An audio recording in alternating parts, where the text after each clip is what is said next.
a.m. My name is Esther Wachuku, and these are the top stories. Labour Party discloses being the top opposition in 2024. Atiku wants Tinubu, Nigeria fade in becoming existential threat. Tinubu appeals to Atiku, Peter Obi others. President Tinubu signs 28.7 trillion 2024 budget into law. And President Tinubu announces new national minimum wage to be implemented this year. Details now.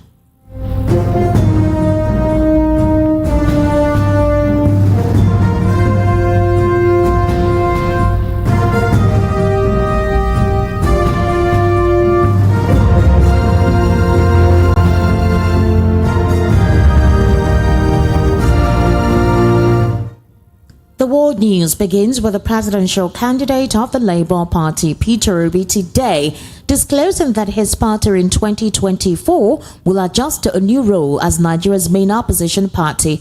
Peter Obi, in his New Year message, said Labour Party will remain firmly in opposition and keep the All Progressives Congress on its toes to protect the interests of Nigerians. The former governor of Anambra State expressed that Nigeria, deeply endowed but lacking quality leadership, must become renowned in the near future. Stipulating further, the zealous and outspoken opposition presidential candidate confided publicly that a new Nigeria is possible in spite of the numerous yet-to-be fulfilled aspirations of its citizens. According to him, in a democratic and secular country like ours, there must be full respect for the separation of powers between the three independent arms of government as well as between the federating units. He said the National Assembly should devote time and commit itself to the diligent performance of its functions, like the 2024 budget, which required its prudent examination and subsequent patriotic-oriented approval or rejection.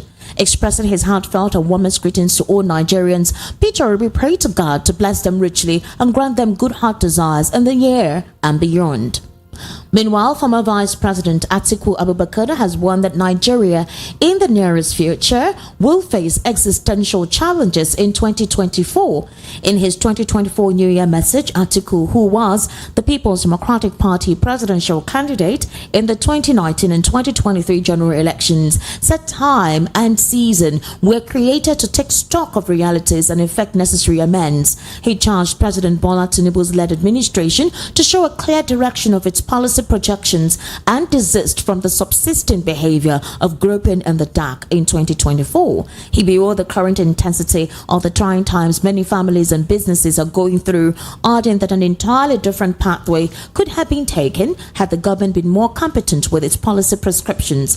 Atiku emphasized, and quote, "The government must show a clear direction of its policy projections and desist from the subsisting behavior of groping in the dark. While I congratulate all Nigerians for witnessing this new year, I also wish to call on everyone to double efforts to put prospective families and businesses in good shape." End quote.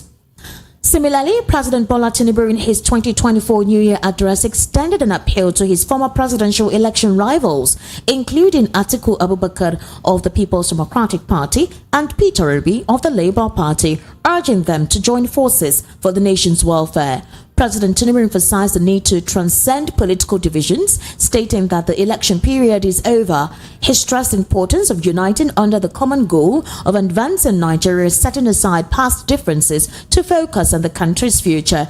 The president also disclosed that he is not oblivious to the frustration of Nigerians due to the high cost of living and rising inflation, among other issues, adding that his administration is doing everything possible to deliver on its renewed hope mandate. Tinubu stated, and I quote, "I am well aware that for some time now, the conversations and debates have centered on the rising cost of living, high inflation, which is now above 28%, and the unacceptable high underemployment rate." End quote.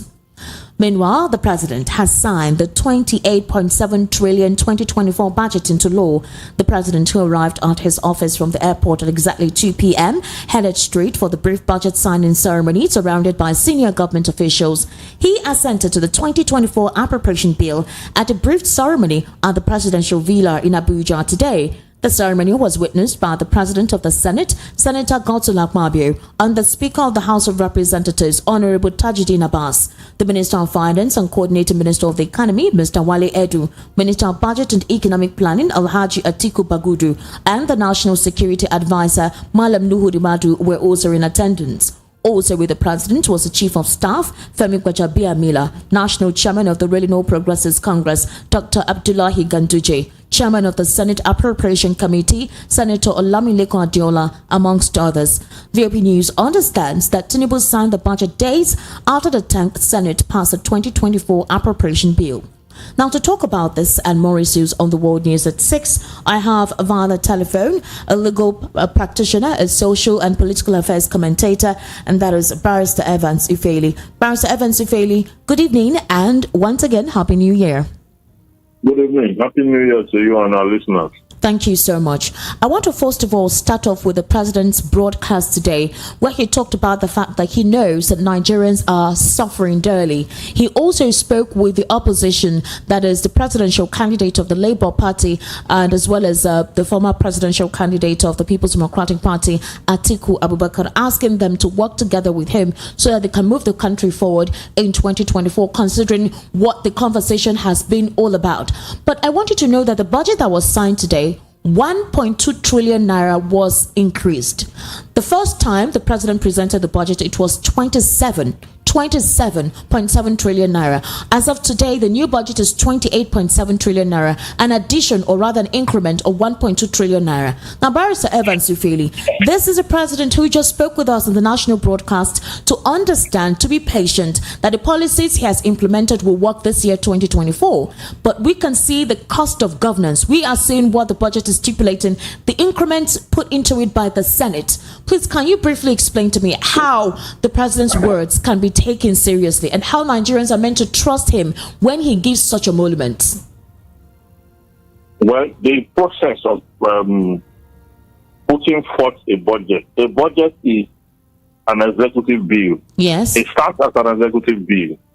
Okay. And it's not the executive only that prepares the budget, because you have to submit them to the National Assembly after preparation. All right. And because the National Assembly is in charge of approval of funds, the National Assembly will have to oversight that appropriation bill, okay, by virtue of its powers under the Constitution section 88 and 89 of the 1999 Constitution as amended.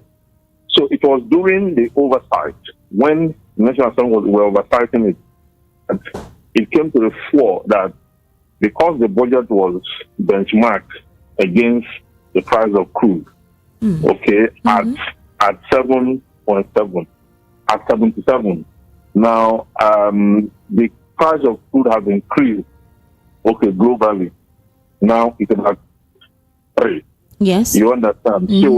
So there is nothing untoward about that increment that the National Assembly added to it, because budget in itself is a statement of intention. All right. It does not in any way mean that it is a quantum of money available for spending, or it is a money that has been hit off where, to project by virtue of your earning national income at a particular level, and then the price of goods and what you export increase. So it's only natural that you adjust to the new reality. Yes. So there's nothing untoward about that. We shouldn't call for trust or not trust the president based on that. The National Assembly have to make entry by law. They have made their entry, and that seems to be clear from it's transparent enough when you look at the global price of food and all that. Okay. So in a way, it's a plus for us, because it then gives you the impression that our budget stands on a very active place. Okay. That the tendency for each performance, if crude is finally sold at that particular price, is high, and that we may meet up with the content of that budget, given that there's an upsurge in the price of food.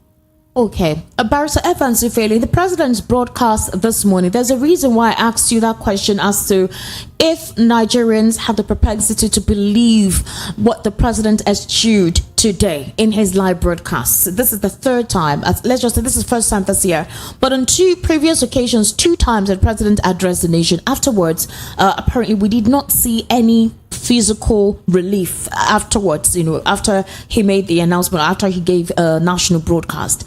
He gave 5 promises for this year. The first one, he referred to reliable supply of electricity.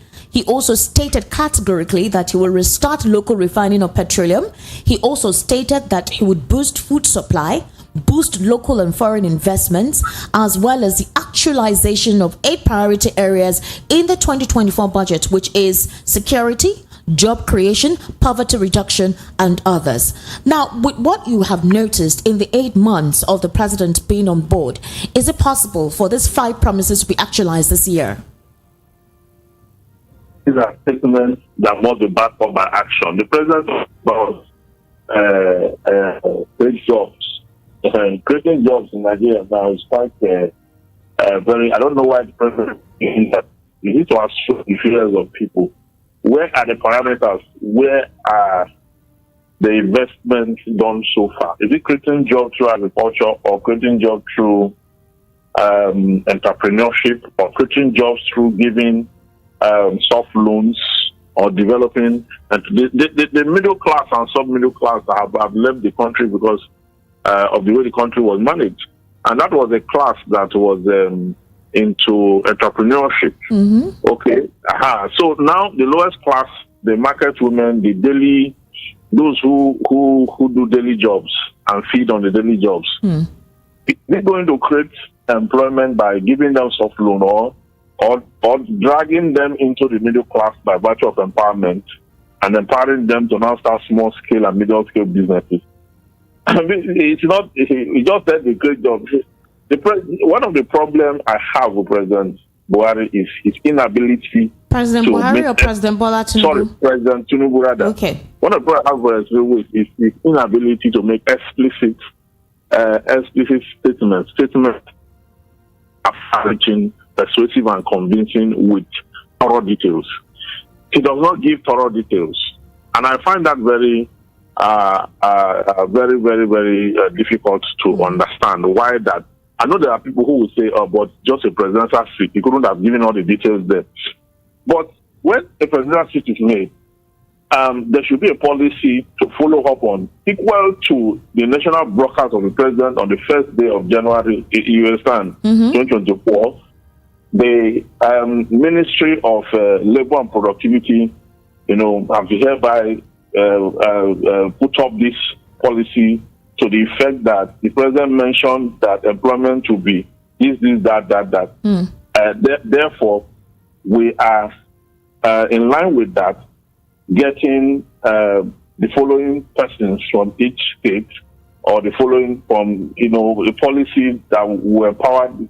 You don't always have that. So you just wake us from the sleep on the first day of the year and tell us that you will just employ, you will take employment, you will revamp agriculture, you will do the.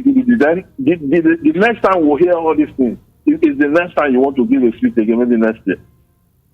So we should, when a leader makes a statement, he should be held accountable to his statement. That is why the media is there. And the media is empowered by the Constitution to so do, like what you are doing now. Yes. It's the core job of the media you are expressing today. You did not wait till tomorrow. Today you made the statement. Today you are speaking on it. Yes. And the same today you are saying, this thing the president, that is it. Okay? Let the relevant ministries come up with a blueprint of the short-term policy of the 3 months to give us the spreadsheet of how the president intends to deploy the strategy. You understand? Yes. And the way the president and the government intends to make the selection, and the policy direction, and the actualization. Yes. We must let our leaders know that when you are leading people, it's not enough to make promises. If you make promises you don't keep, it means you're a bad leader. Barrister Evans, apparently President Bola Ahmed Tinubu is synonymous with actually making promises. Like I told you last year, after the May 29 inauguration and his broadcast, he had actually had two national broadcasts. Now, the first one was when he talked about when there was serious hunger in the land and the skyrocketing of prices of goods and services, across several marketplaces. He talked about the fact that he had constituted a team. Now, this team was meant to ensure that there was a palliative, reduce the price of food in the market, create subsidy for farmers. I remember that specifically. That was one of the things the president did by that, national broadcast last year. But apparently, we haven't heard anything from that team constituted. Now, we're able to douse it with the fact that he hadn't put a strong cabinet at the time. He was still selecting his ministers, all right? After that national broadcast, he also did another national broadcast where he begged Nigerians to please be patient and understanding, considering the fact that he met an empty bursary when he came on board. And afterwards, we saw the president travel for COP28 with 1,400 and something persons, both official and non-official, and of course you knew how much was spent on that travel. Now we're hearing the president again giving 5 specifics as to how he intends to move the country forward. Well, let us hope, just like you explained, let us hope that in the short term there are policies on ground to effect the promises he had given today. The second one, Barrister Evans, is the fact that the Labour Party has disclosed today categorically through its presidential candidate Peter Obi that they intend to be a top and strong opposition party. Do you think they will live up to that expectation this year? Well, they should live up to that expectation because the PDP that used to be the main opposition have been practically extinguished by its own undoing. Okay. It has not been able to even manage its own party effectively. From the crisis in Rivers State to the crisis it has had to infighting within itself, it has lost the vigor to, make adequate opposition or formidable opposition parties.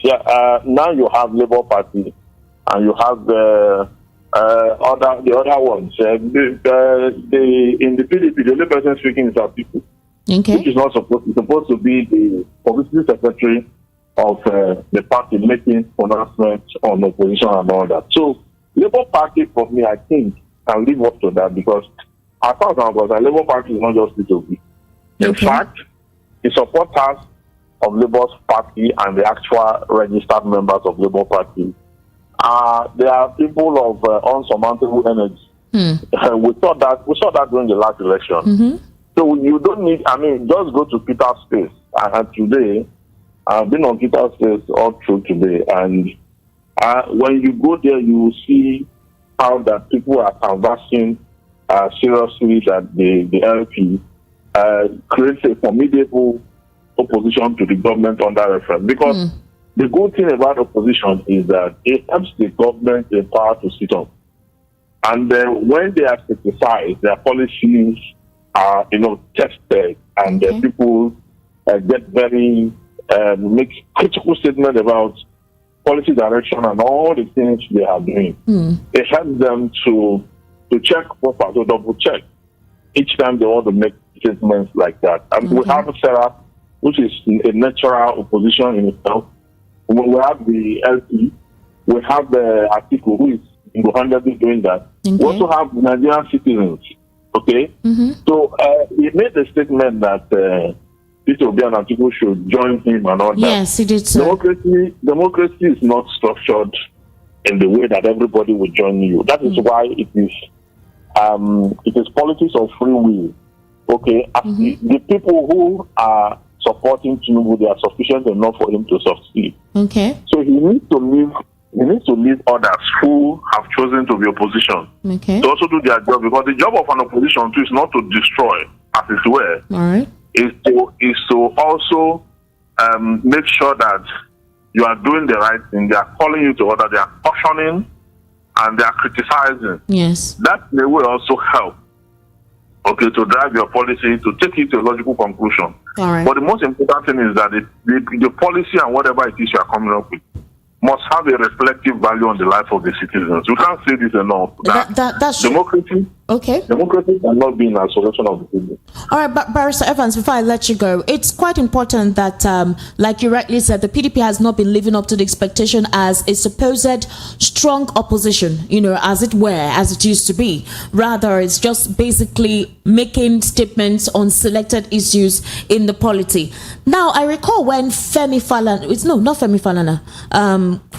Fani-Kayode last year said that by 2027, the Labour Party will become obsolete. And I think he was referring to the structural aspect of the party outside Peter Obi, and the fundamental problems they've been having in terms of becoming a unified force as a strong opposition party that emerged third in the presidential elections in 2023. Now, Fani-Kayode made that statement based on the troubling instances that portrayed or revealed it or manifested itself as we saw in the Labour Party. Now, I want to ask you, with what Peter Obi has said and what you consider the Labour Party to be, because you said something that the Peter Obi is not just only Labour Party is Peter Obi, and Peter Obi as an individual is Labour Party, so it's not just him. Do you think that the party is strong enough to maintain being that third force, or rather being a strong opposition above the PDP? Do you think they have the wherewithal for that? Let's put aside Peter Obi as an individual that is supposedly giving the party the strength. Do they have personalities who are obviously very vocal and strong and have the support to carry the party through? Well, the party was there before Peter Obi got there. Yes. Okay. Though it was not as vibrant as it became after the advent of Peter Obi. So Peter Obi gave it a true reflection of what a political party that is people-oriented should be. You understand? Now, it's left for the party to galvanize that energy. Okay, galvanize it and structure it in such a way that whether Peter Obi is there or not, yes, they should be able to stand high, hold their heads high, and deploy whatever it is to ensure that the party sustains the momentum. But if you look at the leadership of the party and the infighting between Lamidi Apapa and Abure, it does not look like it's a political party that can, without Peter Obi, subsist and maintain and galvanize the energy that was brought to the party by Providence. Okay. It does not look to me like that. But since Peter Obi is still... Hello? Barrister Evans? Or we've lost that connection with him. However, we've actually run out of time. I would have loved him to have given us his perception to that particular question. It is quite important to see how the Labour Party pulls through to become a strong opposition party, as it seems the PDP as a party is no longer something that would be quite challenging for this current administration. So we were trying to see how the Labour Party pulls through, across board, not just from Peter Obi as a presidential candidate, but other viable members within the Labour Party pushing it through to become the voice that a lot of Nigerians are looking forward to represent their interest as regards to governance and the decisions made by the current administration. And of course, just before we wrap up, the president has also, in a disclosure earlier today, assured Nigerian workers of imminent relief as he unveiled plans to implement a new national minimum wage in the coming year.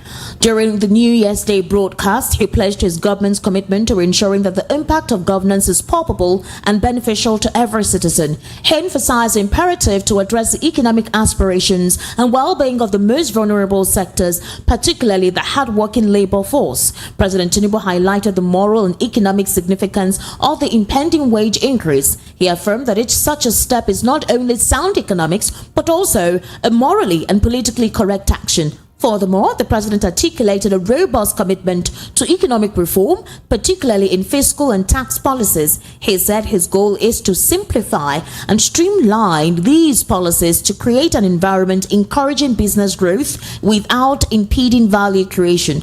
In his 2024 budget presentation to the National Assembly, he explained that his administration's 8 priority areas included national defense and internal security, job creation, macroeconomic stability, investment, environment optimization, human capital development, poverty reduction, and social security. To wrap up the world news at 6 here again are the top stories. You heard that Labour Party discloses being a top opposition in 2024. Atiku warns Tinubu, Nigeria facing existential threats. Tinubu appeals to Atiku, Peter Obi, others. President Tinubu have signed 28.7 trillion 2024 budget into law, and President Tinubu announces new national minimum wage to be implemented this year.